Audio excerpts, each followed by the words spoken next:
Hotman Paris Hutapea terbang ke Singapura untuk pemeriksaan tambahan berkait kondisi kesehatannya. Sebelumnya, kondisi Hotman drop hingga dilarikan ke rumah sakit saat persidangan di Pengadilan Negeri Jakarta Utara.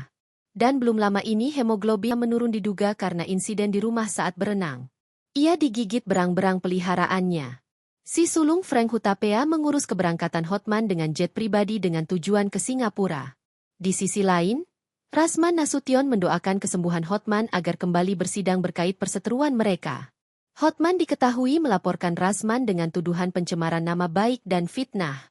Rasman sendiri statusnya sebagai terdakwa. Karenanya, ia mendoakan Hotman agar segera pulih dan menyelesaikan masalah mereka di persidangan. Karena itu nasihat para orang tua jika fisikmu sudah menginjak umur 60 tahun, maka kurangilah ribut dengan orang, perbanyak kerja-kerja amal dan mendekatkan diri ke Tuhan supaya ada bekal ketika Tuhan menjemput dan memisahkan nyawa dari raga, tandasnya.